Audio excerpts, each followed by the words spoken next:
تفہیم القرآن سید ابوالعلا مودودی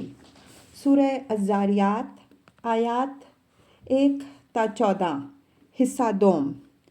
اعوذ باللہ من الشیطان الرجیم بسم اللہ الرحمن الرحیم قتل الخراسون مارے گئے قیاس و گمان سے حکم لگانے والے۔ تفسیر۔ ان الفاظ میں قرآن مجید ایک اہم حقیقت پر انسان کو متنبہ کر رہا ہے۔ قیاس و گمان کی بنا پر کوئی اندازہ کرنا یا تخمینہ لگانا دنیاوی زندگی کے چھوٹے چھوٹے معاملات میں تو کسی حد تک چل سکتا ہے، اگرچہ علم کا قائم مقام پھر بھی نہیں ہو سکتا، لیکن اتنا بڑا بنیادی مسئلہ کہ ہم اپنی پوری زندگی کے اعمال کے لیے کسی کے سامنے ذمہ دار اور جواب دہ ہیں یا نہیں، اور ہیں تو کس کے سامنے، کب اور کیا جواب دہی ہمیں کرنی ہوگی، اور اس جواب دہی میں کامیابی اور ناکامی کے نتائج کیا ہوں گے، یہ ایسا مسئلہ نہیں ہے کہ اس کے متعلق آدمی محض اپنے قیاس و گمان کے مطابق ایک اندازہ قائم کر لے اور پھر اسی جوئے کے داؤں پر اپنا تمام سرمایہ حیات لگا دے۔ اس لیے کہ یہ اندازہ اگر غلط نکلے تو اس کے معنی یہ ہوں گے کہ آدمی نے اپنے آپ کو بالکل تباہ و برباد کر دیا۔ مزید برآں یہ مسئلہ سرے سے ان مسائل میں سے ہے ہی نہیں جن کے بارے میں آدمی محض قیاس اور ظن و تخمین سے کوئی صحیح رائے قائم کر سکتا ہو، کیونکہ قیاس ان امور میں چل سکتا ہے جو انسان کے دائرہ محسوسات میں شامل ہوں، اور یہ مسئلہ ایسا ہے جس کا کوئی پہلو بھی محسوسات کے دائرے میں نہیں آتا، لہٰذا یہ بات ممکن ہی نہیں ہے کہ اس کے بارے میں کوئی قیاسی اندازہ صحیح ہو سکے۔ اب رہا یہ سوال کہ پھر آدمی کے لیے ان ماورائے حس و ادراک مسائل کے بارے میں رائے قائم کرنے کی صحیح صورت کیا ہے، تو اس کا جواب قرآن مجید میں جگہ جگہ یہ دیا گیا ہے، اور خود اس سورہ سے بھی یہی جواب مترشح ہوتا ہے کہ انسان براہ راست خود حقیقت تک پہنچ نہیں سکتا۔ حقیقت کا علم اللہ تعالیٰ اپنے نبی کے ذریعے سے دیتا ہے، اور اس علم کی صحت کے متعلق آدمی اپنا اطمینان اس طریقے سے کر سکتا ہے کہ زمین اور آسمان اور خود اس کے اپنے نفس میں جو بے شمار نشانیاں موجود ہیں ان پر غائر نگاہ ڈال کر دیکھے اور پھر بے لاگ طرز پر سوچے کہ یہ نشانیاں آیا اس حقیقت کی شہادت دے رہی ہیں جو نبی بیان کر رہا ہے، یا ان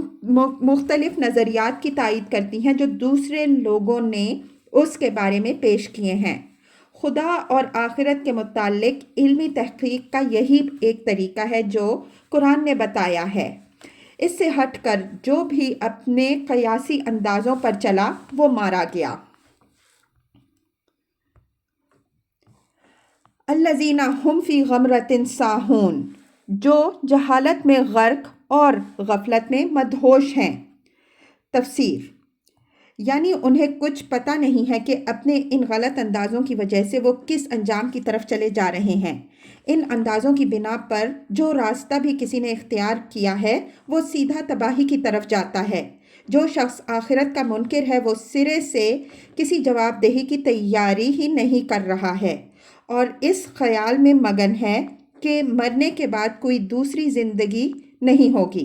حالانکہ اچانک وہ وقت آ جائے گا جب اس کی توقعات کے بالکل خلاف دوسری زندگی میں اس کی آنکھیں کھلیں گی اور اسے معلوم ہوگا کہ یہاں اس کو اپنے ایک ایک عمل کی جواب دہی کرنی ہے۔ جو شخص اس خیال میں ساری عمر کھپا رہا ہے کہ مر کر پھر اسی دنیا میں واپس آؤں گا، اسے مرتے ہی معلوم ہو جائے گا کہ اب واپسی کے سارے دروازے بند ہیں،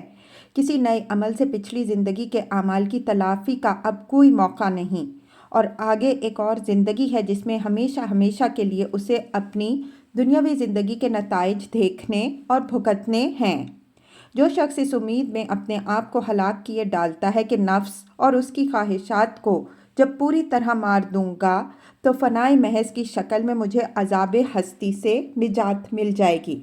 وہ موت کے دروازے سے گزرتے ہی دیکھ لے گا کہ آگے فنا نہیں بلکہ بقا ہے، اور اسے اب اس امر کی جواب دہی کرنی ہے کہ کیا تجھے وجود کی نعمت اسی لیے دی گئی تھی کہ تو اسے بنانے اور سنوارنے کے بجائے مٹانے میں اپنی ساری محنتیں صرف کر دیتا۔ اسی طرح جو شخص کسی ابن اللہ کے کفارہ بن جانے یا کسی بزرگ ہستی کے شفیع بن جانے پر بھروسہ کر کے عمر بھر خدا کی نافرمانیاں کرتا رہا، اسے خدا کے سامنے پہنچتے ہی پتہ چل جائے گا کہ یہاں نہ کوئی کسی کا کفارہ ادا کرنے والا ہے اور نہ کسی میں یہ طاقت ہے کہ اپنے زور سے یا اپنی محبوبیت کے صدقے میں کسی کو خدا کی پکڑ سے بچا لے۔ پس یہ تمام قیاسی عقیدے در حقیقت ایک افیون ہیں جس کی پینک میں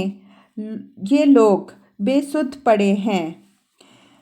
اور انہیں کچھ خبر نہیں ہے کہ خدا اور انبیاء علیہم السلام کے دیے ہوئے صحیح علم کو نظر انداز کر کے اپنی جس جہالت پر یہ مگن ہے وہ انہیں کدھر لے جا رہی ہے۔ یسألون ایان یوم الدین، پوچھتے ہیں آخر وہ روز جزا کب آئے گا۔ یوم ہم علی النار یفتنون، وہ اس روز آئے گا جب یہ لوگ آگ پر تپائے جائیں گے۔ تفسیر۔ کفار کا یہ سوال کہ روز جزا کب آئے گا علم حاصل کرنے کے لیے نہ تھا بلکہ طعن اور استہزاء کے طور پر تھا،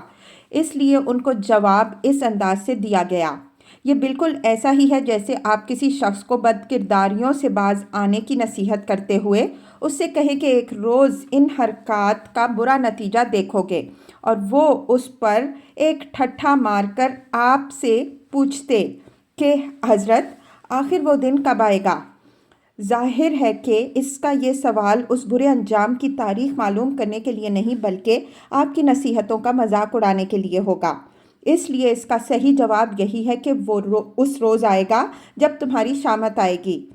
اس کے ساتھ یہ بات بھی اچھی طرح سمجھ لینی چاہیے کہ آخرت کے مسئلے پر اگر کوئی منکر آخرت سنجیدگی کے ساتھ بحث کر رہا ہو تو وہ اس کے موافق و مخالف دلائل پر تو بات کر سکتا ہے، مگر جب تک اس کا دماغ بالکل ہی خراب نہ ہو چکا ہو یہ سوال وہ کبھی نہیں کر سکتا کہ بتاؤ وہ آخرت کس تاریخ کو آئے گی۔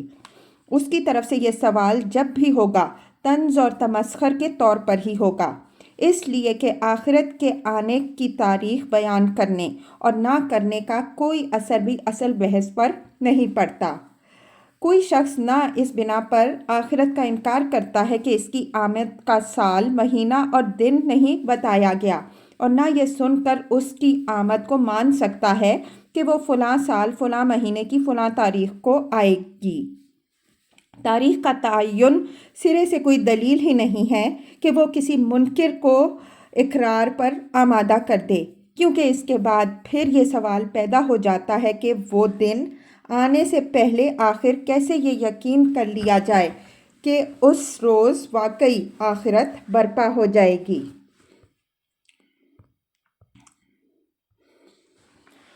ذوقوا فتنتکم، ان سے کہا جائے گا اب چکھو مزہ اپنے فتنے کا۔ تفسیر۔ فتنے کا لفظ یہاں دو معنی دے رہا ہے۔ ایک معنی یہ ہے کہ اپنے اس عذاب کا مزہ چکھو، دوسرا معنی یہ کہ اپنے اس فتنے کا مزہ چکھو جو تم نے دنیا میں برپا کر رکھا تھا۔ عربی زبان میں اس لفظ کے ان دونوں مفہوموں کی یکساں گنجائش ہے۔ ھذا الذی، یہ وہی چیز ہے، کنتم بہ تستعجلون، جس کے لیے تم جلدی مچا رہے تھے۔ تفسیر۔ کفار کا یہ پوچھنا کہ آخر وہ روز جزا کب آئے گا اپنے اندر خود یہ مفہوم رکھتا ہے کہ اس کے آنے میں دیر کیوں لگ رہی ہے۔ جب ہم اس کا انکار کر رہے ہیں اور اس کے جھٹلانے کی سزا ہمارے لیے لازم ہو چکی ہے تو وہ کیوں نہیں آ جاتا۔ اسی لیے جہنم کی آگ میں جب وہ تپ رہے ہوں گے اس وقت ان سے کہا جائے گا کہ یہ وہ چیز جس کے لیے تم جلدی مچا رہے تھے۔ اس فکرے سے یہ مفہوم آپ سے آپ نکلتا ہے کہ یہ تو اللہ تعالیٰ کی مہربانی تھی کہ اس نے تم سے نافرمانی کا ظہور ہوتے ہی تمہیں فوراً نہ پکڑا،